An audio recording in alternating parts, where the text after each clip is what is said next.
Bonjour à tous, donc c'est avec un réel plaisir que je vous retrouve aujourd'hui pour mes lectures du mois de juillet 2016.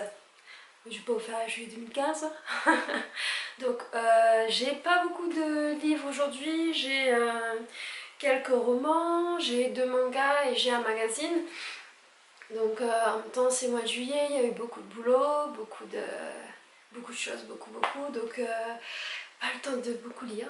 Ça fait beaucoup pour une seule phrase. C'est pas grave, on va commencer. Ça évitera que je dise des bêtises. Donc on va commencer par les romans. Donc, euh, beaucoup de... pas mal de lectures japonaises. C'est évident. Ce mois-ci, on va commencer par ce qui n'est pas japonais, comme ça sera fini. Donc, j'ai lu L'accro du shopping de Sophie Kinsella. Donc, on connaît L'accro du shopping, le premier livre qui est sorti en film, qui était plutôt pas mal. Et j'avais acheté à la brocante celui-là, L'accro du shopping, dit oui. Et donc il est comme ça devant, la tranche est comme ça, c'est chez Pocket.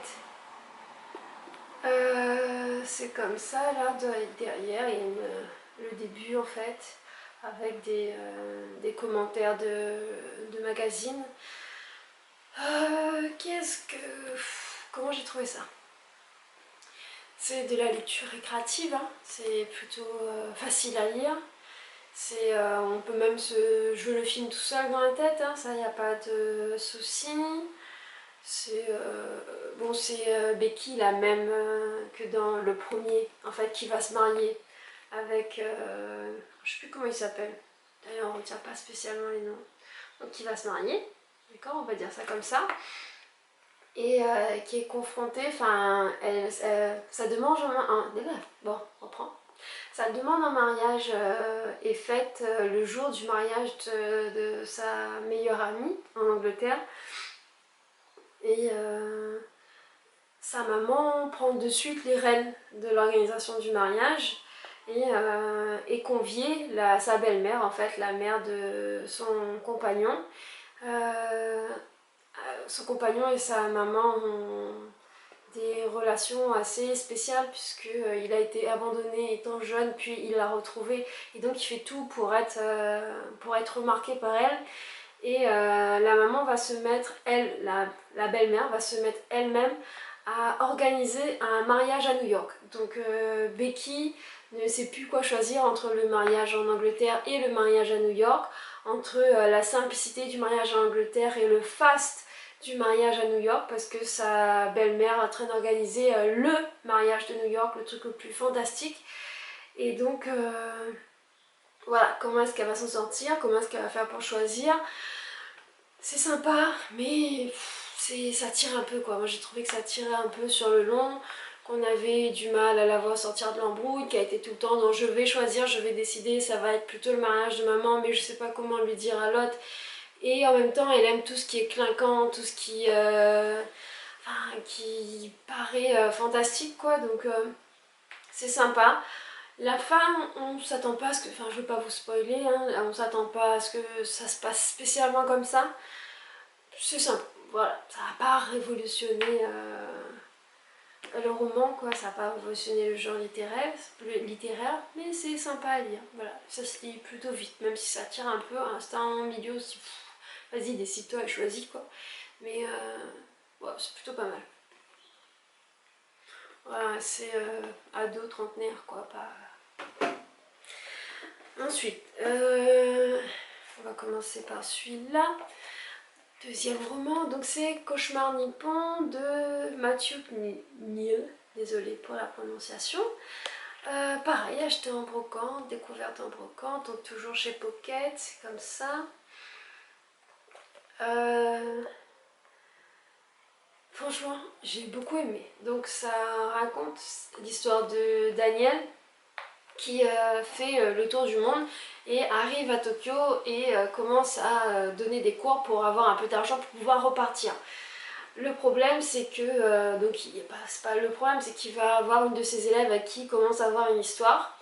tout en l'assurant dès le départ que ben, c'est pas une histoire qui va durer, hein, qui continue son tour du monde. Le problème c'est qu'il va, non seulement il n'a pas le droit de sortir avec une de ses élèves, c'est contre le règlement de l'école, une école assez miteuse d'ailleurs, et il va perdre son passeport. Donc il se retrouve sans papier à Tokyo, et sa seule peur c'est que si on l'attrape, on le renvoie en Chine directement. Pourquoi la Chine? Peut-être parce que c'est la porte la plus simple. Bon, donc Daniel c'est un Anglais. Et il y a sa copine qui lui annonce qu'elle est enceinte. Et là, des... Qu'est-ce que ce bruit? Des pétards? On peut arrêter maintenant? C'est bon? On continue. Donc, elle lui annonce qu'elle est enceinte. Et là, il voit débarquer toute la famille de la jeune fille qui n'a pas l'air très... comment dire? Ça a l'air d'être une famille lambda. Et il commence à racheter l'appartement, à tout faire les travaux dans l'appartement pour le couple, pour le bébé, et il va se rendre compte qu'il y a plein de choses qui clochent, tant chez la fille que chez la famille, que dans l'école, et il est un peu pris au piège là-dedans, avec toujours l'idée un peu, enfin c'est un peu caricatural, hein, qu'ont les Japonais, que les Européens sont mauvais, qu'ils sont incapables de s'adapter à leur culture, et en même temps, cette famille qui est très contente d'avoir trouvé un Européen pour leur fille, qui est déjà divorcée d'ailleurs, donc elle a un statut un peu particulier, elle est pas encore trentenaire je crois, enfin je sais plus, mais elle est déjà divorcée, elle avait eu une aventure avec un Américain avant, et en fait, elle est dans une situation très spéciale. Et c'est un peu la chance de voir leur fille se marier que cet Anglais. Donc on va voir un peu comment est-ce qu'il va réussir ou pas, à sortir de cet imbroglio un peu. Et comment ça va se passer avec la fille. Donc elle s'appelle Keiko Harada. Et on va voir comment va gérer aussi la famille, Harada. Donc franchement, il est top. Et il se lit super rapidement. Et la fin, c'est... je m'attendais pas du tout à ça. Je m'attendais pas du tout à ça. Donc ouais, c'est plutôt bien. Très japonais. Ça vaut le coup. Ensuite, moi je suis fan d'Amélie Nothomb. Je suis fan en même temps. Je les achète à la brocante. Donc Amélie Nothomb, Stupeur et tremblement. Donc c'est encore Amélie Nothomb qui se raconte, et elle avait déjà dans un précédent livre raconté sa naissance et son début, sa petite enfance au Japon. Ensuite elle avait raconté dans un autre livre, suite au Japon avec ses parents, enfin elle a dû déménager et aller en Chine, elle raconte son vécu en Chine. Et là c'est comment après ses études où elle a tout fait pour travailler au Japon, et comment elle a fait des études spécifiques, et comment elle est embauchée par une firme au Japon, et comment va se passer sa descente aux enfers en fait. C'est-à-dire qu'elle va se rendre compte que même en parlant japonais, même une européenne parlant japonais, euh, avec son souci de bien faire et toutes ses compétences, elle sera jamais au niveau du japonais en lui-même. Elle sera jamais dans les attentes des japonais et de leur posture hiérarchique dans une société japonaise. Et on va voir vraiment à quel point elle va passer d'un statut à tout ce qui, enfin, à ce qui pourrait être la pire place dans cette société, et comment est-ce qu'elle a fait pour s'en accommoder et même presque en être heureuse. Donc franchement, c'est génial. C'est génial ça. Moi je recommande vivement. Et c'est un peu une satire du monde de l'entreprise japonaise, tout en étant très réaliste, hein. Enfin, elle a pas... C'est pas... Je pense pas que ce soit grossi, hein. Ça a l'air... J'aime beaucoup comment elle écrit, et puis elle est top quoi. À lire. Mais de toute façon, Amélie Nothomb, si vous tombez dessus, lisez, c'est chouette. Bon, pour les romans, c'est fait. Je vais maintenant vous montrer deux mangas que j'ai achetés avant-hier. Ouais, je les ai lus d'une traite avant-hier, hier, à la FNAC qui a débarqué à Saint-Pierre. Donc j'étais un petit peu déçue par la FNAC. Ils étaient là où il y avait le Agora à Saint-Pierre et c'est encore plus petit que le Agora de Saint-Pierre avant. Donc le rayon manga était pas fantastique. Enfin, c'est pas que c'était pas fantastique, il était pas énorme déjà. Enfin voilà. Et bon, par contre, il y avait des livres récents, j'étais contente. Donc j'en ai pris un parce que c'est un coup de cœur et l'autre parce que j'avais vu sur plusieurs vidéos une présentation de ce manga-là et que il avait l'air chouette et il est chouette en l'occurrence. Donc je présente d'abord mon coup de cœur, GTO. Donc je suis contente de retrouver un manga de GTO. Donc celui-là c'est Lost Paradise, donc Great Teacher Onizuka, Lost Paradise c'est le numéro 1. Et pour l'instant il n'y en a que 3 de sortie. Hein. Ouais, il n'y en a que 3 de sortie. Et il n'y avait que le 1 à la FNAC avant-hier. En même temps ils viennent d'ouvrir, donc j'espère qu'ils vont étoffer un peu leur rayon. Donc c'est à nouveau Onizuka qui... une nouvelle rentrée pour Onizuka. Il va arriver au collège et se rendre compte qu'il n'est inscrit comme professeur principal pour aucune classe de collège cette année. Et le sous-directeur va le persuader qu'il est viré. Et en faisant encore tout plein de bêtises, il va croiser la directrice générale qui lui annonce que non, il n'est pas viré, qu'elle a pensé à lui pour une classe de lycée, la classe G, si je dis pas de bêtises, oui, la classe G, qui est une classe spéciale pour les stars du showbiz. Donc elle lui explique aussi que la classe G a été créée par elle, en partie pour sa petite fille, à elle. Donc elle lui apprend qu'il y a beaucoup de problèmes dans cette classe, que l'ancien professeur principal est en prison. Elle a essayé de tuer de poignarder un de ses élèves, qu'une de ses élèves, alors il me semble que c'est la petite fille de la directrice générale, si je ne dis pas de bêtises, est à l'hôpital, a essayé de se suicider.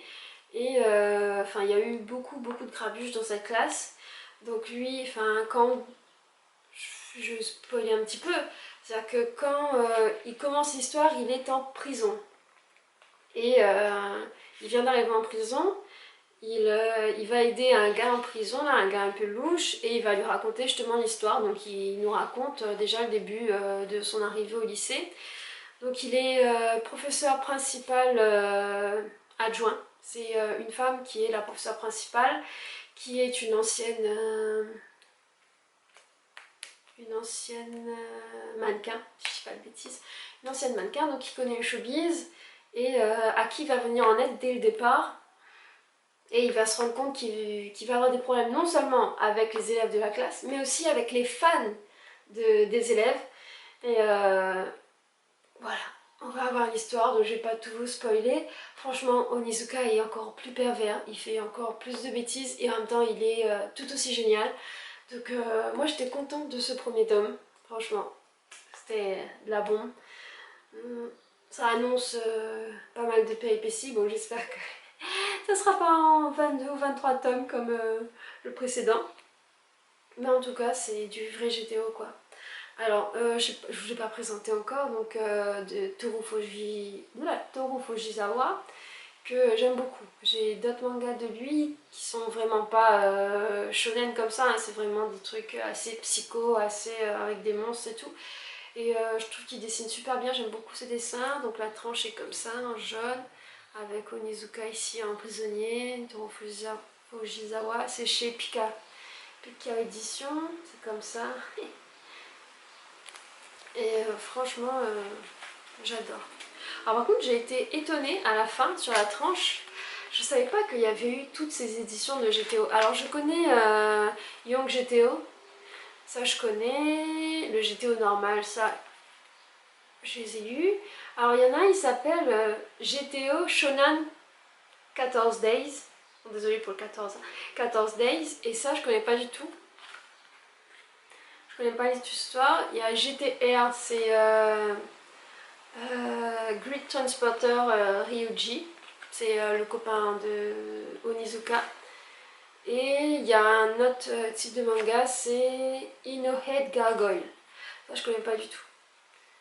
Donc en tout cas, celui-là il est chouette. Donc par contre, il est toujours pervers, hein, donc il y a quand même des images... c'est pas à laisser dans les mains des plus jeunes. Et ouais, c'est chouette ça. J'espère trouver le 2 et le 3 rapidement. Ensuite, ça, je l'ai vu dans plusieurs vidéos, comme je vous disais, c'est Sayonara Football. C'est un shonen, hein, pas un shoujo de... Alors si j'avais bien lire, Naoshi Arakawa. C'est facile, Naoshi Arakawa. Et j'ai vu beaucoup de monde qui en disait du bien, donc je me suis laissée tenter. La tranche comme ça, c'est chez Kiyun.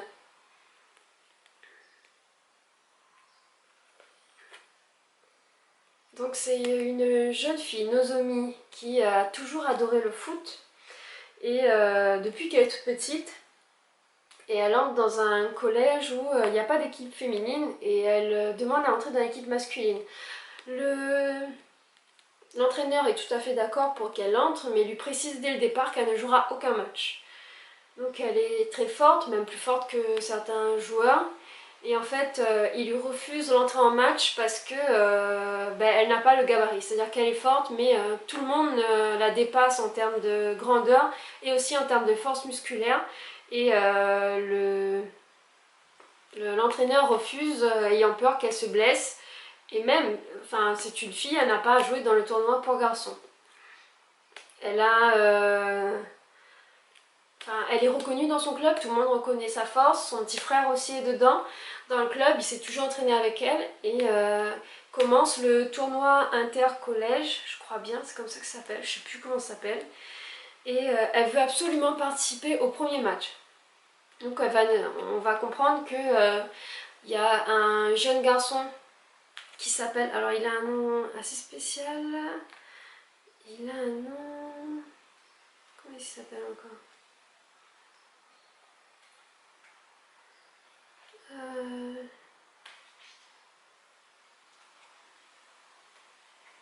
Namek, voilà, Namek. Ça va cité parce que planète Namek. Donc voilà, il y a Namek qui joue dans une autre école en fait et qui était un ami d'enfance d'elle et de ses deux autres amis du club de foot et de son frère en fait. Donc Namek c'était un petit garçon qui était tout le temps avec elle quand ils étaient petits, qui était tout petit, qui avait peur du ballon, qu'elle a surentraîné, même torturé parfois. Et elle le croise en ville et elle se rend compte qu'il est capitaine de l'équipe de football d'une autre école et même qu'il est devenu très grand et très fort. Et il la provoque en disant qu'il est plus fort qu'elle.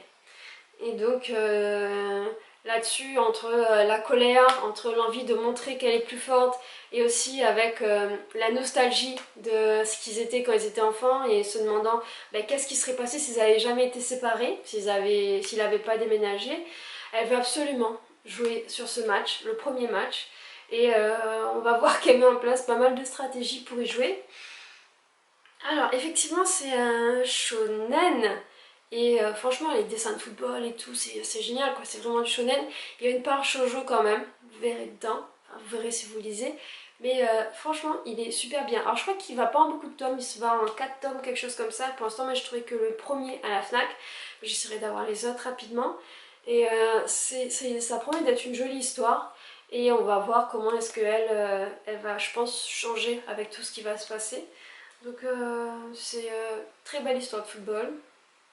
Très belle histoire de collégien, je pense. Et très belle histoire, je sais pas, féministe, ou voir même comment est-ce qu'une fille va faire pour s'adapter dans ce monde masculin ou le quitter carrément. Donc je connais pas la suite. Hein. Donc ça, c'est chouette. Donc voilà, et puis il nous reste le dernier, c'est le magazine. Donc je vous avais fait une vidéo déjà sur le Japan Life, le dernier qui était sorti. Donc, je ne ferai pas une vidéo spéciale pour celui-là, j'ai décidé de regrouper mes lectures. Donc, oulala, j'ai 19 minutes. Donc juste vous montrer, je ne vais pas vous montrer en détail. Donc Japan Life, on a Itachi, le frère de Sasuke en première de couverture. Et franchement c'est sympa, il y a pas mal d'infos. Je me sers aussi de ça pour choisir les mangas que... Ah, les mangas je choisis parce que je vais en magasin, on trouve très peu en brocante. Et du coup c'est pas mal, je trouve qu'ils donnent des bonnes informations là-dedans. J'ai commencé à regarder, je pouvais plus d'attendre, Assassination Classroom, c'est génial. C'est un peu un GTO, mais avec, mais c'est pas un extraterrestre, avec un monstre en fait, parce qu'il est bien de la Terre, hein, c'est pas un extraterrestre. Et c'est un peu comment est-ce que cette classe de losers, en fait, de bannis du collège, les pires du collège, mais pas tant les pires du fait de leur comportement, mais les pires du fait de leurs notes, et du coup ils servent d'exemple à tous les autres qui ne veulent pas atterrir dans cette classe-là, et comment est-ce que ce professeur-là, lui, c'est Koro je crois, c'est ça, ouais, Koro Sensei, c'est les élèves qui lui ont donné le nom, Koro Sensei, mais comment est-ce qu'ils vont à nouveau reprendre une place d'élève, aimer apprendre, tout en ayant comme mission de tuer Koro Sensei, et pour pas qu'il lui détruise la Terre. Il a déjà détruit plus de la moitié de la Lune, ou 3/4 je crois de la Lune, et menace dans 1 an de détruire la Terre. Et il a demandé pendant ces 1 an à devenir le professeur de cette classe. Les grandes puissances de ce monde ont accepté tout en donnant la mission aux étudiants de le tuer, et celui ou ceux qui réussiront auront 10 milliards de yens en récompense. Donc ils veulent tous les 10 milliards, hein, qui leur permettraient de changer leur vie, mais ils finissent tous par s'attacher à lui et avoir envie d'aller à l'école. Donc franchement, il est génial. J'adore. Alors on a des posters que j'ai pas détachés, donc il y a Yokai Watch, Assassination Classroom, ça je sais pas, attends, je vais vous dire, Red, je sais pas, Yokai Watch, le nouveau petit Pokémon, Assassination Classroom, Reborn et Barakamon. Bon, on les voit pas bien, mais je vais pas les détacher cette fois. Digrayman, après voilà, on a des habituels.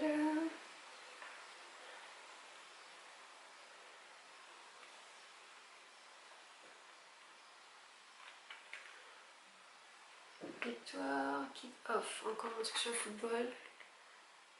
Si c'est bien écrit, hein, pourquoi pas quoi. Voilà, Yokai Watch.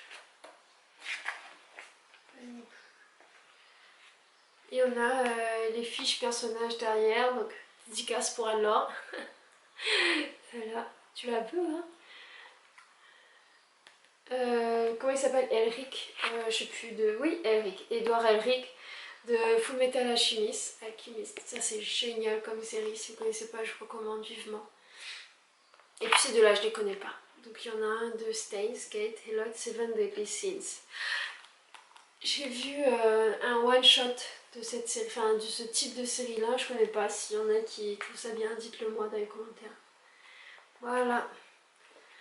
Donc c'est tout pour ce mois de juillet.